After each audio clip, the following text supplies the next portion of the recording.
Reina. What's wrong? Reina, are you feeling sick? Our daughter, who was born just a few months ago, has been very active and has always been moving around restlessly when she was awake, and I couldn't take my eyes off her. However, she seems different today. She's not sleeping, but she has a blank look in her eyes, and she is not lively. Her breathing also seems shallow somehow. Oh, she's quiet today. How unusual. It would be nice if she were this quiet every day. My mother-in-law made sarcastic remarks as usual. My mother-in-law, who doesn't like our daughter, who cries a lot at night, not only refuses to help with taking care of our daughter despite living with us, but also showers me with these kinds of sarcastic remarks every day. Today, when I saw my mother-in-law smiling wryly with such words, I felt an indescribable sense of unease and hurriedly took her to the hospital. My name is Alma, and I'm 28 years old. I work as a receptionist at an automotive retail store. I met my husband, Riker, 3 years ago through a mutual acquaintance. We hit it off from the first day we met and started dating right away. I occasionally fought with Riker, who gets irritable when he drinks, but things went smoothly. He proposed me after dating for a year, and we got married. Everything was going well, but one issue arose. When we went to greet Riker's parents before getting married, despite it being our first meeting, my mother-in-law displayed an arrogant attitude and remained sour throughout. My son could have found a better person. Why her? I heard her say these words. Since then, I have been feeling uncomfortable with her, and I was hoping that we wouldn't have to live with her after we get married. However, Riker asked me if we could live with her, because he couldn't leave her alone since his father had passed away a few years ago.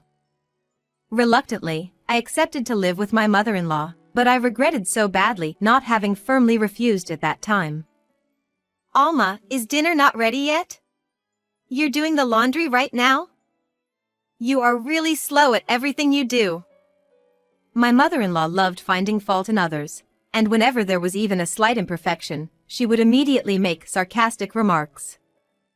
Though she didn't have a job, she made me do all the housework, and she was just net surfing in her room all day, or taking naps.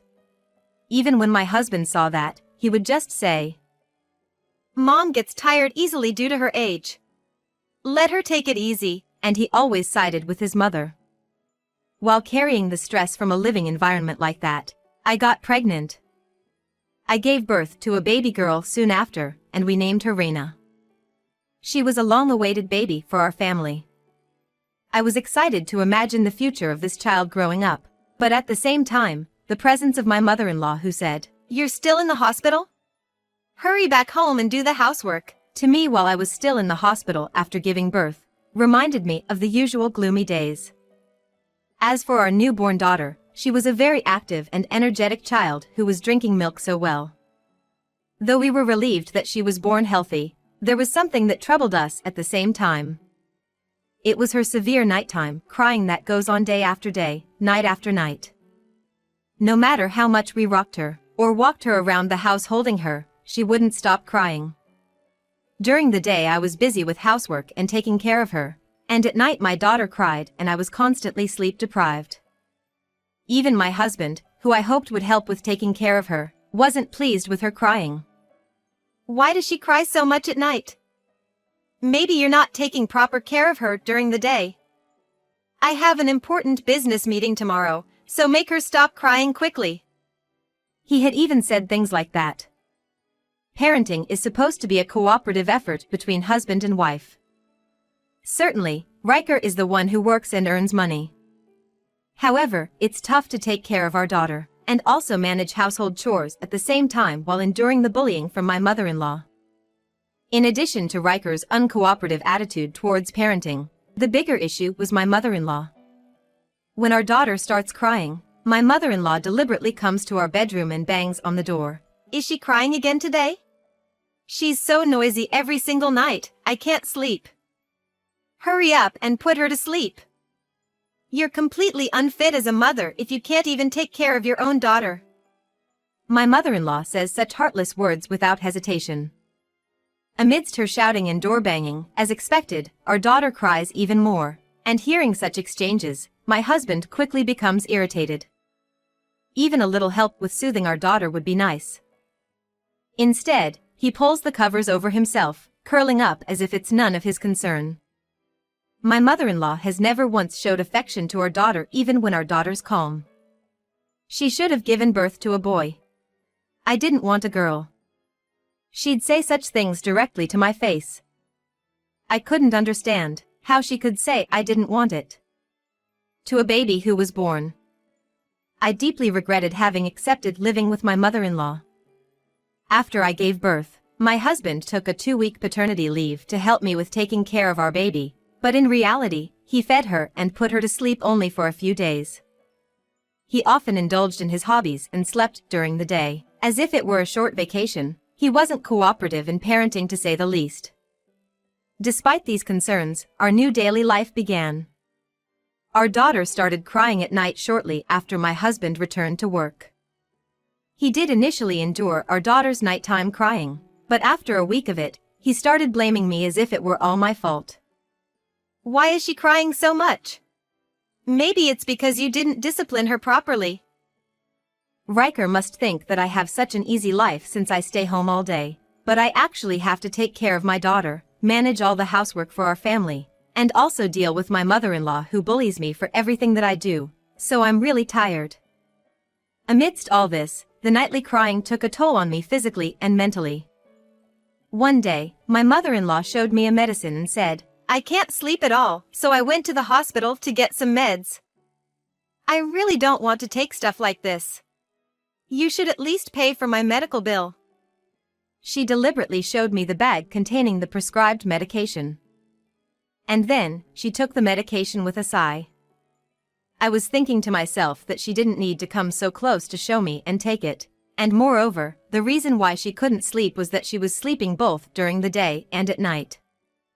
And maybe she was just sleeping too much. However, if I say something like that, I don't know what kind of verbal abuse will come back, and it's better to just let her sleep peacefully like this, so I suppressed the urge to retort and held back. While the daughter-in-law bullying was going on, it was when my husband was preparing for an important business meeting the next day. I decided to make an effort to make our daughter sleep well at night, so that he could get a good night's sleep and be prepared for the meeting the next day. I shortened her daytime naps so that she gets very sleepy at night, and I tired her out by playing more than usual. That day, my husband came home early, so I decided to make both my husband and daughter go to bed at the same time. It seemed that my husband had already prepared for his business meeting the day before, and by 10 p.m., he was lying down in bed. Our daughter seemed sleepy, as my plan had worked, and sure enough, when I gently placed her in the crib, she fell asleep with soft breathing sound. As soon as I felt relieved, thinking that both Riker and Reina would sleep well tonight, I could hear my mother-in-law yelling, with a loud banging on our bedroom door. Alma, the kitchen is a mess. Do you really plan to sleep without doing the dishes? Normally, I clean the kitchen right after dinner, but making our daughter and husband go to bed was my top priority that day, so I was going to do the dishes later. I can't believe you can't even finish simple chores like that. You're so slow at everything you do. If you leave things like this, bugs will come swarming. It's so disgusting. She ought to have helped with the dishes on a day like this, but she pushes everything onto me. Expecting anything from this mother-in-law was a mistake, and not informing her beforehand that I would do the dishes later was also a mistake. I despaired once again that I had to report that much detail. With the relentless yelling and door banging, predictably, our daughter woke up and started crying. She must have been quite startled. She was crying more intensely than usual. And she didn't look like she would stop crying anytime soon. All the efforts I made during the day to put her to sleep were in vain, and I felt a mix of frustration and anger, and that almost made me cry. My mother-in-law, who created the cause for my daughter to start crying, seemed unaware that she was the cause. Today again? How can she cry every single night? Hurry up and make her quiet. She went back to her own room while shouting, and slammed the door. I didn't have the confidence to live with my mother-in-law under such circumstances for decades to come. Even if my daughter stops crying at night, she might find something else to criticize and continue with her bullying. I was feeling gloomy while imagining such scenarios, but first, I needed to do something about our crying daughter. Amidst all this, my husband said, What's going on? I have an important business meeting tomorrow. If Reina doesn't stop crying soon, go to the other room and make her stop crying. Instead of showing any intentions to comfort our daughter with me, he told me to leave the room and pointed at the living room. Despite the sense of despair overwhelming me, I finally mustered the strength to get up and headed to the living room. Come to think of it, it's been a while since she had milk last time, so I decided to feed her and put her back to sleep. In the dimly lit living room, while making milk for our crying daughter alone, various unsettling emotions welled up within me. Can I really continue living with this mother-in-law and husband? But if I don't stay strong, no one will protect my precious Reina. With that in mind, I brought the milk, which had returned to the proper temperature, to Reina's mouth. Then, my daughter eagerly began to drink it, almost lunging at the bottle. Seeing my daughter drinking milk happily, I felt even more determined to give my all for her sake. The next day, my husband said I'm sorry about last night, and he prepared the bottle for Reina, which is very unusual. It was a rare occurrence, but I accepted it thankfully and decided to warm it up again and give it to Reina later. Before that, I had to finish the dishes I had left untouched yesterday, before my mother-in-law woke up. If she found out they were left overnight, who knows what kind of yelling would follow. While I was doing the dishes, my husband left, and just as I finished, my mother-in-law woke up. After pestering me for breakfast, she lay down on the couch and watched the morning news while talking to herself. Glancing sideways at her, I warmed up the milk for our daughter, who seemed to be in a good mood, and gently placed her, who looked satisfied, back in her crib. After that, as I was cleaning the room, I noticed that my daughter was moving less and less. More than anything, my daughter, who is very active, has never been this quiet without raising her voice. Her eyes are open, so she's awake, but they seem unfocused. I knew that something was wrong. I quickly picked her up. She had her mouth slightly open, had rapid shallow breathing. And her arms and legs were sloppy. Reina. What's wrong, Reina? Are you feeling sick? She had never looked like this before. And as I became anxious and looked around, I caught sight of my mother-in-law with a smirk beside me. Oh, she's so quiet today. Just let her be, it's fine. Let her sleep peacefully. She chuckled and went back to her room cheerfully. This made me even more anxious. Though I wasn't dressed to go outside, I quickly put on a coat and rushed to the nearest pediatric clinic. As soon as I showed my daughter's condition to the reception nurse, she called a doctor urgently, and I was called into the examination room ahead of those who had been waiting. There, with a serious expression, the doctor told me shocking news, something I had never imagined. My blood ran cold. My daughter's life was in danger. For now, your daughter's condition has stabilized. She's going to be fine. The head of the hospital, who was attending to us, reassured me. However, his serious demeanor didn't change. Taking a deep breath, he looked directly into my eyes and slowly said, When we examined Reina's body, we detected traces of a drug that seemed to have been administered artificially. Mrs. Nickel, do you know anything about it? In that moment, I noticed that the doctor in front of me was quietly angry. His tone was calm, yet he was staring at me without blinking. My mind went completely blank. I realized that I've never given her any medication since she was born. When I asked the doctor what kind of drug was found, I trembled with fear. The medication is said to be a sleeping pill prescribed for people with insomnia. Only one person in the family uses that medication. My mother-in-law has that medication. At the doctor's urging, I called my mother-in-law. She was watching TV at home and reluctant to come to the hospital, but once she talked to the doctor, she seemed to have accepted it quite easily. My mother-in-law arrived at the hospital with a rather displeased expression, but she somehow looked confident at the same time. The interview began in the hospital exam room with my mother-in-law, me, and the doctor. We found traces of sleeping pills in Reina's body. I understand you have been prescribed sleeping pills by your family doctor, so do you know anything about this? Why are you suspecting me? She glared at me with a look that said, "You told him something uncalled for." Certainly, I haven't seen my mother-in-law give anything to my daughter or approach her, and I was the last one to give milk to my daughter. My husband prepared it, but as I thought back, I realized something abruptly. No way. I felt that my blood run cold and I became pale. However, it was odd to think that the person who was prescribed the medication was not involved. The doctor seemed to think the same. My mother-in-law's know-it-all attitude made me distrust her even more. Did you really suffer from insomnia? You seem perfectly healthy, and I'm wondering if you intentionally got a prescription for sleeping pills to give it to Reina? My mother-in-law was obviously upset when she was suddenly told that. Her eyes were wandering around, her gaze darting back and forth across the empty space with no object in sight. I have no idea what you're talking about. It's clear she's agitated. This can't go on like this. Let's call your husband and the police as well. I called my husband. Something terrible has happened to Reina. We're at the hospital, and I need you to come here now. Right now? I have an important business meeting coming up. It's not the time for that. Plus, the police is coming later. If you are not coming to the hospital yourself, the police will come to your company to meet you. Oh no.